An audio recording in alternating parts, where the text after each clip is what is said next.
अहोबदगी ये बेम्बू का मशीन है तई माने सिंजू पूरे से या मैं सिंजू से चागदौरी चाक का चागने आए से दादा न मतोम चाक चाब लोरे मरोक मेट पशु लोरे चाक सु लोरे दौरी येंगु से सुमन तुहन गदौरी फौसी चाथखी गे चंगांग हावी हाय गाइस हाय मरुपसा आई गेमिंग एम नेरी ngasi fazaraba vlog ma semjarakke haibadi hojik aikhoi si phau munba hore adugi maramna si phau si wana kare aisira inthu gadaba phau si tuhan gadaba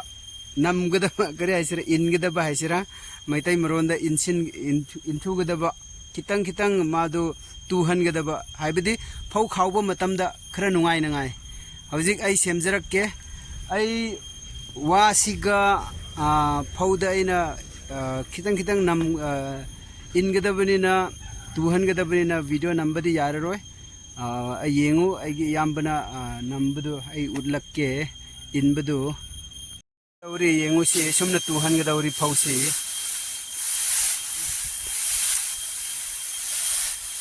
आइसे सुमना होगदबनि आइना हौरदी वीडियो दु number यारोय दुगी मरमना guys आइगी शक्ति उररोय यामबगी उरेसी यामबना हौरेसी फौ इनबा फौ तुहनबा अदुगा फौ खावबा नुंगाइ को अदुगी मरमना सी सेमबनी फौ नंबा हाइब्रा फौ इनबा हाइब्रा खितंग हाइरो आइसु सेंग्रे नंबा हाइरदी नमगदबको अदुगा इनबा हाइरदी खिरा खिता इनबा मखादा अदुगी मरमना हौजिक अनिसी करंबा सेंग्ब्रा इनबना चुम्ब्रा नंबना चुम्ब्रा फौ नंबा हाइगद्रा फौ इनबा हाइगद्रा ऐसे सी कितंग ज्ञान तादरे कितंग हाइबिरो कमेंट्स हाय मरुपसा फौसी नंबर हौरे फौसी इनबा हौरे फौसी येंगुसी फौगी लोइना तुखरे खरा देसी येंगुसी खोंबी चतुसी आइना चतपगिने से स्टेप बाय स्टेप वाई हे लौबुक अमनी खक्ता नंबदा इनबदा लोई वारे फौ हा गाइस सिगदौरे हा वाबना लोइरे फौ इनबा हाइसरा फौ नंबा हाइसरा फौ तुहनबा हाइसरा फौ तेगहनबा हाइसरा अदुगी मरमना खरा हाइबिरो हौजी इसिंग थक्खिगे खनाउ लोइना कंखरे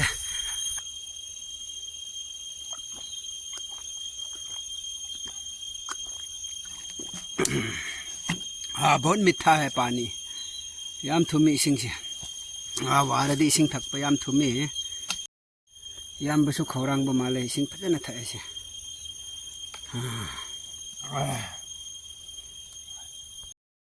हाय मरुपसा हौजी अखोय टी ब्रेक तौगदौरी चाय थकदबा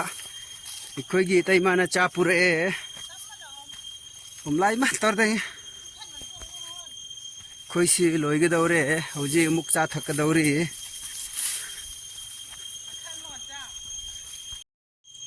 हौजिक चा लाए चंगांग चंगांग थकदौरी इसिंग सु लाए चंगांग सु लाए नत्रगा मत्सिदना करी पुरक पुरक तई माने सिंजू पुरे से या मैं सिंजू से चागदौरी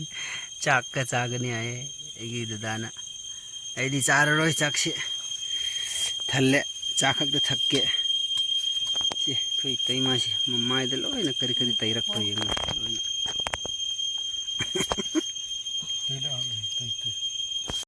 चा थक्खी गे चंगांग हावी वाबा मतमदा चंगांग थक्पसिदि याम हावबनी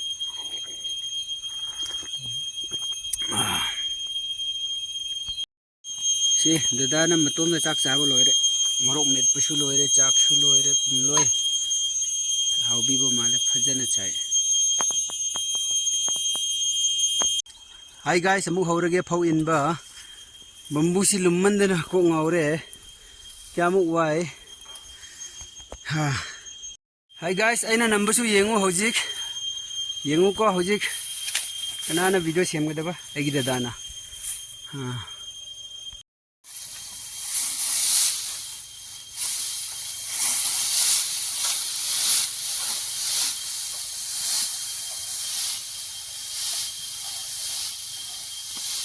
ये बेम्बू का मशीन है, गिराने का, सोलाने का बेम्बू का मशीन। हौजिक दादाना नम अमुक फौसी इल्ले खितंग खितंग मखा कोंधनबा अगी दादाना फौसी इल्ली बने याम वाइसी लौबु अमा इनबदा खितंग पोत थाद्रदि यादे साबगी मरमना फार्मर लौ उबसिसु याम वाबनी अखोइदि उदे यामबगा खैगी तैमा खोइ उबनी मोइबु मतेंग पांगबदा क्यामु वाइ फार्मर हाइबसि याम वाबनी को मयाम सा हाइबदि मोइना अहौबदगी तुरे ने फजना फजना तुरे ऐसे फार्मर हाइबसि लौहोन चनबदगी लौ हुनबदगी पेंगबा अमुक्का हौजिक मुक खाउगदबा जैगदबा याम वाइने ऐदि नुमित अमनी खक्तंग यावरब फाउबा हुमांग थोगा सिगदौरे साबना लोइरे अदुगी मरमना फार्मर खोइसि रेस्पेक्ट तौना याम थौताई हाइबदि मोइना फौ लौथोक्त्रदि थादोक्त्रदि चानांगाइसु लेररोइ नत्रो चुम्ब्रा चुम्दब्रा मरुपसा अदुगी मरमना हौजिक ngasi phau अखोइना सि इल्लिबसि क्यामु वाइ खाउबा नुंगाइना नबनि गदौरे हौजिक सि लोइगदौरे खजितंग ngaire सि दादाना सि लोइरने अदुगा अइना हौजिक सि इल्लनि सि अइगी ममांगदा लैरिसि अदुगा लोइरने अदु वर्षो क्यामु वाइ पुंग अममुक चंगी लौराक अमा इनबसि फौ इनबसि दादादी याम कल्ली अइगा याम खेतनै मोइदि फार्मर ओइबनिना लौ उ सिंगुबा हानादगी उरकपनिना